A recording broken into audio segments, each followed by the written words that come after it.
오늘 말씀은 빌립보서 2장 19절에서 30절까지의 말씀입니다. 바울이 감옥 안에서 쓴 이 빌립보서를 보면 그가 얼마나 이 교회를 향한 사랑이 깊은지 알 수가 있어요. 19절의 말씀을 보면 제가 다시 한번 읽어드릴게요. 내가 디모데를 속히 너에게 보내기를 주 안에서 바람은, 지금 감옥에 있으면서 지금 대신 보낸다는 거죠. 그 이유가 너희의 사정을 알므로 안위를 받으려 함이니. 지금 너무 염려가 되는 거예요. 빌립보 교회에 대한 당신의 마음이, 자신의 마음이 어떤지를 지금 보여주고 있죠. 보통의 경우는 어때요? 감옥에 갇힌 사람을 향해 밖에 있는 사람들이 염려하잖아요. 걱정하고 염려하고. 사실 빌립보 교회도 그랬어요. 그래서 다른 사람을 시켜서 필요한 것들도 보내고 하는 일들을 했는데 같은 마음인 것 같아요. 지금 아옥에 갇힌 바울 역시 빌립보 교회를 향한 염려, 그리고 그 사랑이 얼마나 큰지 이 상황을 지금 그러면서 내가 너희가 어떤 상황에 있는지, 지금 잘 지내는지, 믿음의 굳건히 서 있는지 내가 너무나 알고 싶다라는 마음을 보이고 있는 거죠. 특히 빌립보서 1장부터 우리가 어제까지 보았던 말씀은 바울이 빌립보 교회가 직면한 문제들에 관해서 권면하는 내용이었습니다. 이랬으면 좋겠다, 저랬으면 좋겠다. 그런데 실상은 어때요? 가볼 수가 없는 거예요. 옥에 갇혔으니까. 볼 수 없는 처지에 그러면 이제 내가 마음이 놓이지 않는데 사람을 보내야겠다. 너희 사정을 구체적으로 좀 알아야겠다 하고 두 사람을 보내겠다는 뜻을 지금 오늘 밝히고 있어요. 근데 보통 우리가 자기가 해야 하는 일인데 할 수 없게 되고 누군가에게 맡길 때는 어떤 사람을 보내죠? 누구에게 맡기나요? 믿을 만한 사람이에요. 아무나 못 맡깁니다. 믿을 만한 사람이어야, 최소한 나처럼 일할 수 있는 사람이라는 확신이 들어야 나를 대신할 사람으로 선택할 수 있는 거죠. 이런 점에서 오늘 바울은 자신을 대신해 사랑하는 교회 빌립보에 보낼 차로 디모데와 에바브로디도를 두 사람을 지금 추천하고 있습니다. 예수님을 따르는 또 다른 신앙의 모본을 오늘 볼 수 있는 거죠. 사실은 그런 생각이 들더라고요. 우리가 교회가 특별히 지금 주님의 일꾼을 뽑았잖아요. 일꾼은 어때요? 우리가 뽑은 일꾼. 정말로 주의 일을 나의 마음처럼, 우리 마음처럼 해줄 수 있는 사람, 그 일을 할 수 있는 사람, 그런 심정으로 뽑지요. 그런 점에서 디모데와 에바브로디도가 우리에게 참 다시금 주의 모본이 되는 사람이 어떤 사람일까 돌아보게 합니다. 먼저 디모데를 볼게요. 바울이 디모데를 보내고자 하는 이유가 20절, 22절에 두 가지로 나옵니다. 두 가지로 설명하는데 먼저 20절의 말씀을 보면 빌립보 교회의 사정을 진심으로 함께 느끼며 공감하며 돌아볼 사람이 오직 디모데뿐이다 라고 얘기하고 있어요. 우리 20절 말씀 다시 한번 읽어볼까요? 20절입니다. 이는 뜻을 같이하여 너희 사정을 진실히 생각할 자가 이 밖에 내게 없음이라. 바울 곁에 얼마나 많은 사람이 있었겠어요. 그런데 정말로 빌립보 교회의 사정을 알고 진심으로 그들을 돌아볼 수 있는 사람은 디모데 한 사람이다 라고 바울이 얘기해요. 디모데는 바울과 함께 빌립보 교회를 세운 멤버이기도 합니다. 이런 점에서 빌립보 교회에 대한 사정을 잘 알았다고 할 수 있겠죠. 그러나 여기에 그치지 않은 거예요. 그 사랑이 깊다. 너희를 향해 진심이다 라는 것을 얘기해요. 그러나 디모데가 빌립보 교회를 향한 마음은 그의 개인적인, 성도들을 향한 개인적인 진심에 그치지 않아요. 21절의 말씀을 보면 알 수 있습니다. 그는 자신의 일에 앞서 주의 일을 위해 수고하는 사람이다 라는 것을 알 수 있어요. 그들이 다 자기 일을 구하고 그리스도 예수의 일을 구하지 아니하되 이렇게 되어 있잖아요. 다 함께 주의 일을 한다고 하지만 주님보다 자신의 일이 앞서는 경우가 사실은 대부분이죠. 본능적이잖아요. 주님의 일을 한다고 하지만 본능적으로 내가 먼저 생각돼요. 저요. 내 상황이 이런데, 내가 지금 이게 급한데, 내가 지금 이런 생각을 갖고 있는데, 이건 아주 기본적인 일이에요. 그러나 그것을 넘어서는 사람이 있다라고 얘기하는 거예요. 디모데는 복음의 일이 자신의 일로 여겨지는 흔치 않은 일꾼이다라고 지금 얘기하고 있어요. 복음의 일이 그냥 자기 일이에요. 이게 자신에게 우선되어지는 사람이라는 거죠. 우리는 주의 일을 위해 얼마나 믿을 만한 사람인가라는 것을 디모데를 통해 다시 한번 생각하게 됩니다. 추수할 곡식이 너무 많은데 사람이 없다, 일꾼이 부족하다, 예수님이 탄식하셨었죠. 이렇게 예수님의 마음을 풀어드릴 수 있는 사람, 정말 내가 그런 일꾼일까 다시 한번 생각해 봅니다.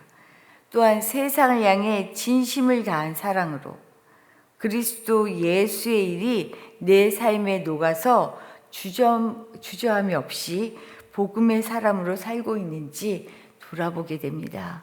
우리가 이런 디모데 같은 사람이 되었으면 좋겠어요.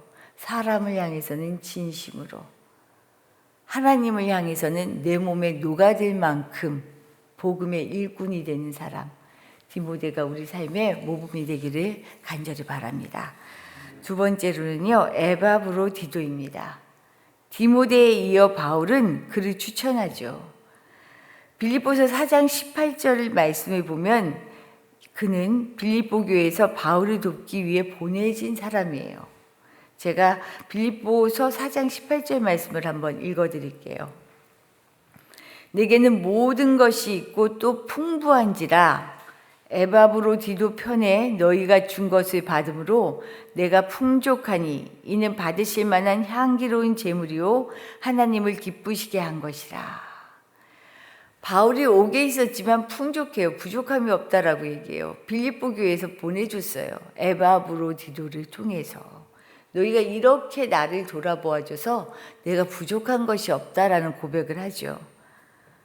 이렇게 빌립보 교회에서 바울을 돕기 위해 보낸 사람이 에바브로디도입니다. 그러니 빌립보 교회에서는요, 너무나 잘 아는 익숙한 사람이잖아요. 다른 설명이 필요 없을 거예요. 그런데 바울이 뻔히 잘 알고 있는 사람을 보내겠다고 춘천하고 있어요. 그러면서 다음과 같이 소개합니다. 우리 25절 말씀, 바울이 에바브로디도를 추천하는 내용을 우리 하반절의 말씀인데요. 그는부터 한번 같이 읽어볼게요. 그는 나의 형제요, 함께 수고하고 함께 군사된 자요, 너희 사자로 내가 쓸 것을 돕는 자라. 바울은 그를 형제라고 소개합니다. 함께 하나님의 자녀된 자라라는 뜻을 갖고 있죠. 그러나 단순한 형제를 넘어섭니다. 자신과 함께 주님의 일을 하는 사역자고 군사로도 묘사하고 있어요. 감옥에 갇힌 자신을 위해 필요한 것을 채워주기 위해 빌립보 교회가 믿고 보낸 사자이며 돕는 자로 지금 표현하고 있습니다. 이걸 한번 정리를 해봤어요. 그럼 에바브로디도는 어떤 사람인가?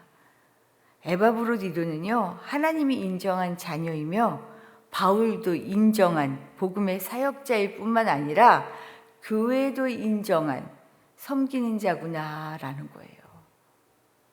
진짜 행복한 사람 아니에요? 하나님이 볼 때에도 자녀로 충분하고 함께 사역하는 바울이 볼 때에도 이런 사역자가 없다라고 여겨지고요. 교회에서도 성도들이 볼 때에 믿을 만한 사람이래요.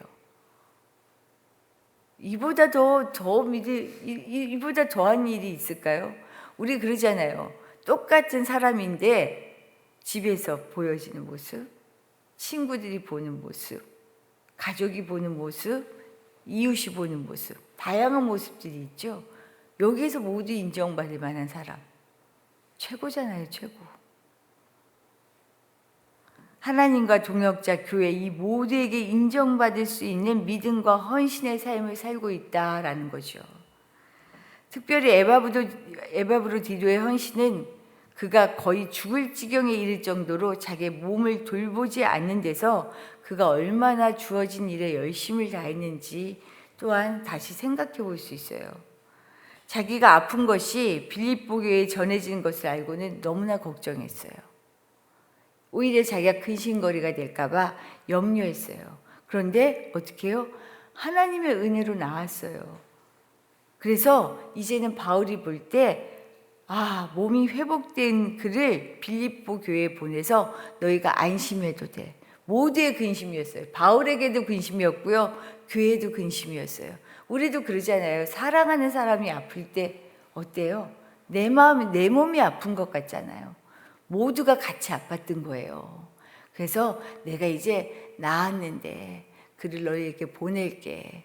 너희도 안심해라 라고 얘기하는 거예요. 바울은 에바브로디도가 아픈 것으로 근심했습니다. 얼마나 그 상태가 위중해 있는지 27절을 보면 그가 병들어 죽게 되었다라고 얘기해요. 죽을 고비를 넘긴 것 같아요. 죽었다 살아난 거예요. 죽을 지경에까지 이른 그가 주의 긍휼하심으로 회복하였다라는 것을 말하죠. 그야말로 바울은 죽을 수도 있어서 근심했는데 이처럼 자신을 돌보지도 않고 헌신했던 열심을 다한 이유를 말합니다. 왜 그가 이렇게 열심을 다했는지. 30절 말씀 같이 한번 읽어볼게요. 마지막 30절입니다. 그가 그리스도의 일을 위하여 나를 섬기는 너희의 일에 부족함을 채우려 함이니라. 겉으로 드러난 일은 어때요? 옥에 갇힌 바울을 돌보는 일이었어요. 하지만 그는 이 일을 예수님을 섬기는 것으로 여기고 했다는 거예요. 그리스도의 일이라고 얘기하죠. 교회에서 보내져서 바울을 돕고 섬기는 일을 했는데 자기 몸을 돌보지 않을 만큼 충성스럽게 했다라고 얘기해요. 바울을 위하여 죽기에 이르도록 수고한 것이 아니고 이 일은 뭐예요? 그리스도를 위하여 죽기에 이르도록 자기 목숨을 돌보지 않았다라는 것을 지금 강조하고 있어요. 다시 한번 생각하게 돼요. 우리가 이 땅에서 살아가는 일, 하고 있는 일, 겉으로 보기에는 어때요? 세상에서 내가 그냥 먹고 살려고 하는 일처럼 보여요. 그리고 실제로는 먹고 살게 하는 일이에요.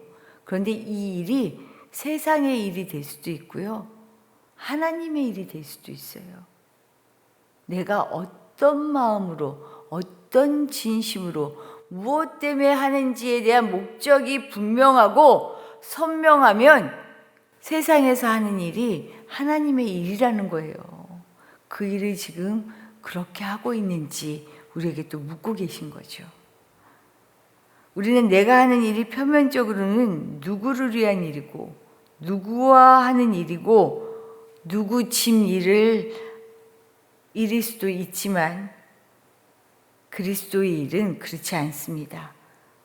내 집에서 하는 일도 내가 돈 벌려고 하는 그 일도 그리스도를 위하여 하는 일이 되어야 해요. 이것이 주의 일꾼입니다.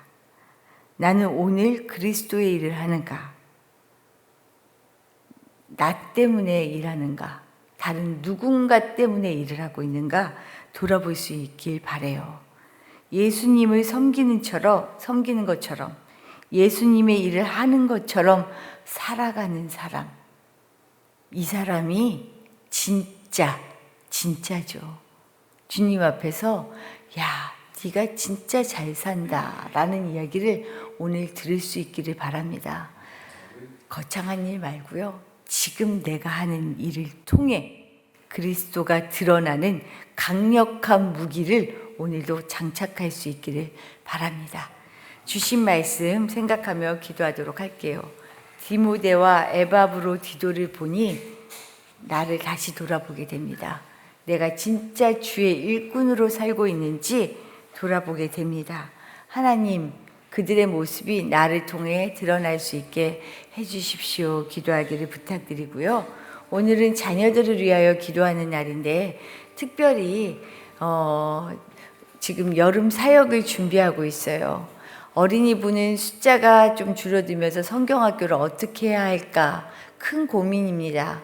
하지만 이 작은 숫자에 필요한, 그래서 거기에 맞춰진 여름 사역이 분명히 있을 거라고 믿어요. 이것을 잘 깨닫고 알아서 정말로 필요한 일을 필요한 때에 해낼 수 있도록 기도해 주시길 부탁드리고, 고천교회와 함께하는 청년 수련회를 그래서 우리 교우들이 함께 힘쓸 수 있는 사역으로 함께 하려고 합니다. 주님, 정말로 우리가 곳곳에 있는, 그리고 우리가 선교지잖아요. 우리가 함께 동역하고 있는 선교지를 직접 가서 보고 함께 한다는 것은 정말 은혜 중에 은혜지요.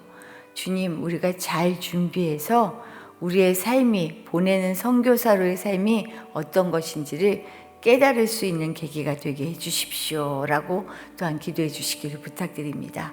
기도드리겠습니다.